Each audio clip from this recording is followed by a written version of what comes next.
10th of Lamar. All right, Shalom, Shalom. That once again prophesied the downfall of America to tell before it happened. We here on 10th and Lamar. Pretty sure y'all celebrated Columbus Day. What a beautiful day it was. We all had a day off. But it depends on the eye of the beholder. See?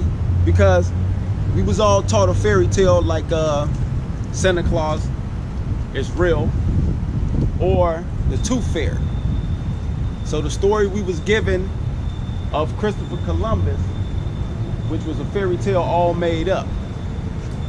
So I'm here to set the record straight on what the true essence and the true meaning behind Columbus Day, what happened, who it happened to,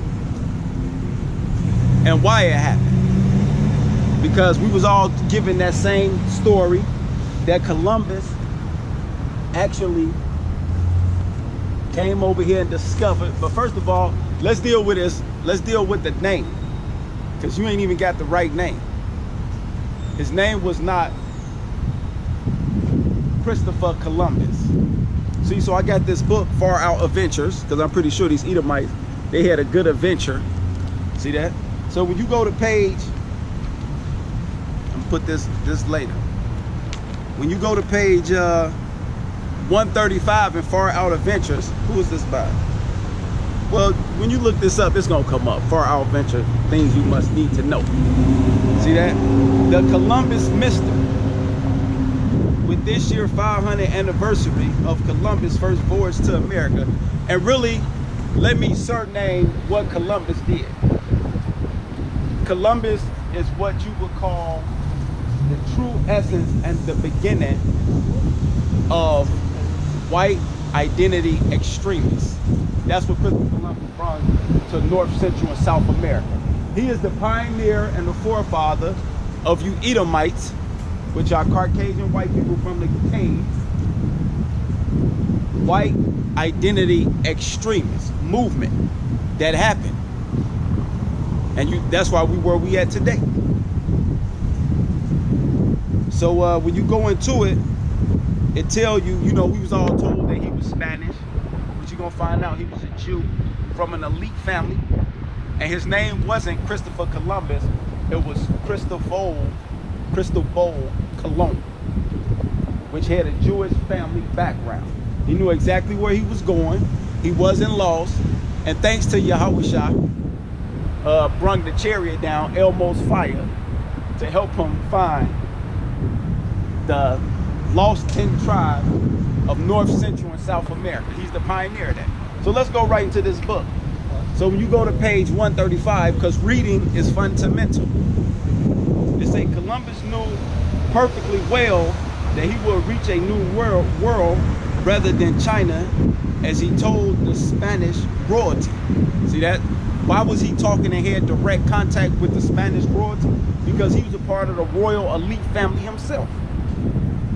It say, but a Spanish who had assumed the identity of a young Italian war merchant whom the Spaniards had once met and who had died at sea. By coincidence, the young Italian war merchant from Genola, had the same name as himself, at least in translation.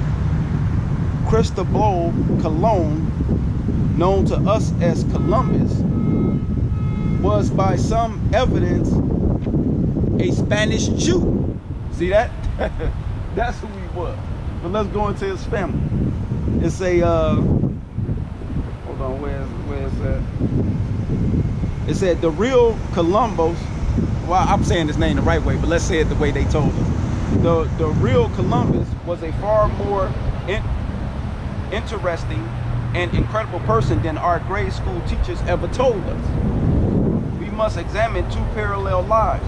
One of Cristobal Colon, born in the later half of 1451, to Dominique and Susanna Colombo in Granada, in the Lithuanian section of Italy. The other of Cristobal Colon, born in mid-1460, to Prince Carlos Charles V of Viana and Margana Colon in the Jewish ghettos of Marcra, near the valley of Gavana, which is now a district of Pomla, the principal city. So that's, his family was from a rich Jewish background family, and they had ties to the Vatican Church, so they knew he had the maps. But let me read it. I'm not gonna say it, just let me read it real quick. And see, there's a reason why when Columbus came over here, he brought Jewish, I'm sorry, he brought, yeah, y'all said it right, because he a fake Jew, but he brought Jewish interpreters, black Moors, with him to speak to the natives, but we from Africa. Several crew members was Jewish, including Bernal, the ship's doctor, a Moroccan, the surgeon, Abraham Zodaka, provided astronomical tables which saved the lives of Colomb and his crew on the fourth voyage. I'm trying to get to the part where he had the maps. Oh, okay. This on page 138, by the way. You gotta pay attention. That Colomb had access to the Vatican archives. See that? I was just saying that. That's why I said, let me stop saying it and let me read it. That now, how do a basic ship merchant get access to the Vatican Church archives? You have to have royalty. That's just like the Library of Congress today here in Washington, D.C.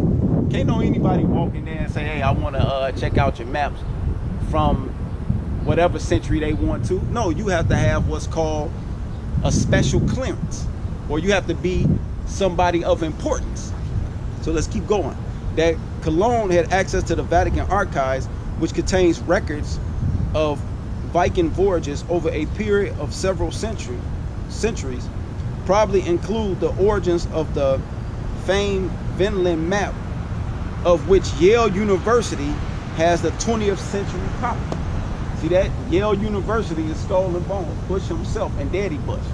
So they know about this history that I'm speaking about too, because they got it right at Yale University. You just said. What else they got? Let's see what else they got.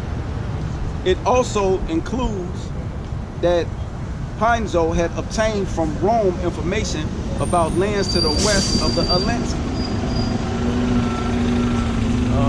Let me keep going. All right, I'm gonna read this last one before I go into the history. This page 139. So, what have we learned about Columbus? That he was a Jew. His name was Cristobal Colon, and he had access to the Vatican archives, which showed that he was part of royal blood, and he had the maps, and he had Jewish interpreters and Jewish, and it tells you Jewish doctors with him, and people that knew how to deal with the stars, astrological people. It said, it seems highly likely that Jewish merchant in legend with Phoenicians of Tyre explored and exploited mining wealth in both North and South America. King Solomon Mines has been claimed by some to be located in North Mexico or at the mouth of the Amazon. Exactly, because King Solomon was the richest man, because King Solomon knew about North, Central, and South America. That's where them apes and them peacocks came from. That's in chapter, that's what? I ain't put the scripture on here. Matter of fact, let me get that real quick. See that? Because these Edomites at the Vatican Church, Cristobal Colon, he had access to the records of the icons, and he had the records to our book and the breakdowns too. He's a part of elite noble family. So let's get that. King Solomon. That's why when they put the natives in slavery, they made them pull all that gold and silver out till they died. So let's get that real.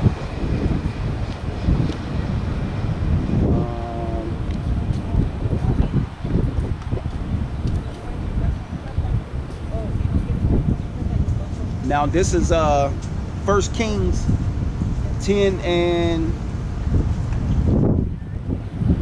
I'm gonna start at 21. It said, and all King Solomon's drinking vessels were of gold, and all the vessels of his house of the forest of Lebanon were of pure gold, none were of silver.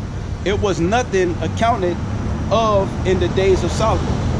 For the king had at sea a navy of Tarshish with the navy of Haram.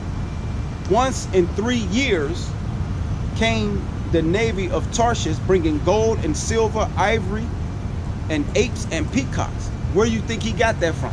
North, Central, and South America. But let's keep going. So King Solomon exceeded all the kings of the earth for riches and for wisdom.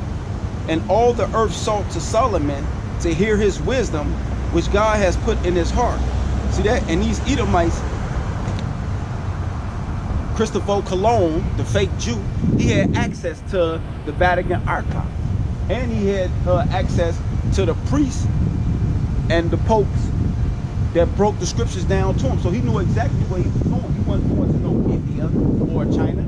He knew all that gold and the people of God was over here in North, Central, and South America. Facts. Now let's keep going, because here's another book that even in the movie of Columbus coming over here, 1942, he sailed the ocean blue. They even show you in that movie that Solomon is talking to a guy about coming over here, and he said that he read out of the book of Esdras. That was one of his sources to validate that he knew exactly where he was going, to give, how can I say it, faith to the other people. But he didn't have to do that to the monarchy. The monarchy of Spain and Italy and England, they already knew all this. He was their boy. So the natives didn't come. See, that's another thing that you Edomites, you Caucasian white folks, y'all lied to us about history. That the natives came over here on something called the Bering Strait. That they follow animals over the Atlantic, over here to y'all crazy.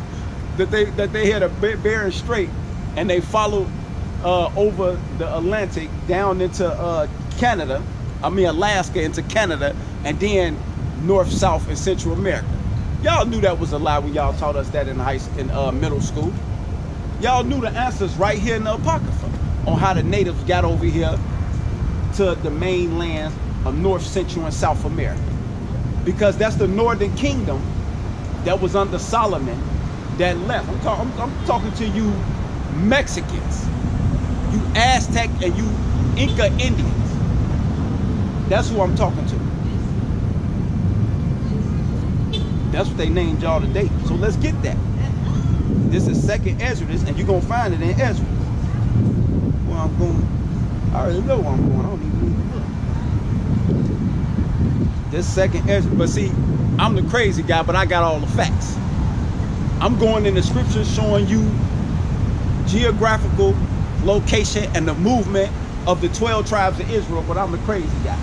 I'm breaking down, y'all just celebrate Columbus, but y'all just celebrated what's called white identity extremists. That's what y'all just celebrated. Now, these are the records on what Christopher Cologne, the Jew, knew about. This 2nd Esdras, which is in this movie, by the way. Oh, no. I'm not from here. I just moved here myself. So, but this 2nd Esdras, 13 and 39. And whereas thou sawest that the gathering again peaceable multitude unto him. Those are the 10 tribes which were carried away prisoner out of their own land in the time of Hosea the king. See that? Which he was an Israelite, whom Shalmaneser, the king of Assyria, led away captive. And he carried them over the waters, and so they came into another land. But they took counsel among themselves that they would leave the multitude of the heathens and go forth into a further country where never mankind dwells. So where do you think that mankind never dwelled? North, Central, and South America. Wasn't no Bering Strait and the natives, the indigenous people to North, Central, and South America came on a Bering Strait. That's Esau Edomites, which are Caucasian. White folks lied to us in history class. Let's keep going. It said, it said that they might dare keep the statues which they never kept in their own land. That's why they got something called the Les Lunas stone. If any of y'all ever heard of that. Matter of fact, let me pull it up. See? Because it's a stone over here in America. I'm sorry, in Mexico. That's called the Les Lunas stone, which got Paleo-Hebrew written on it. I'm finna show it to you.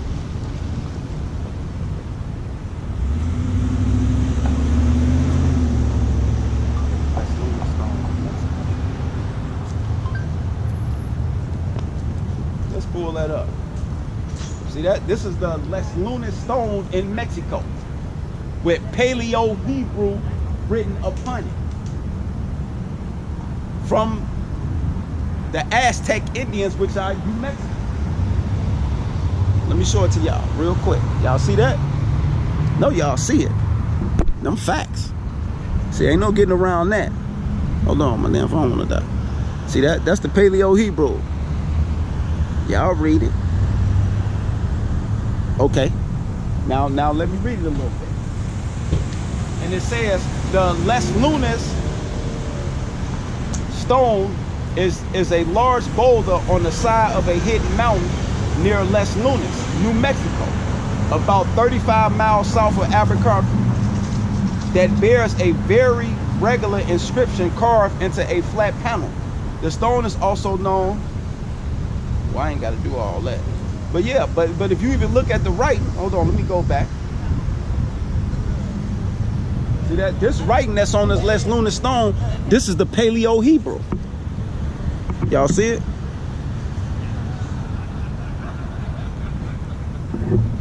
See that? So let me show y'all my sign real quick. That's this right here. See that? The Lashawam Kadash, which is actually the Holy Tongue. See that? That's this.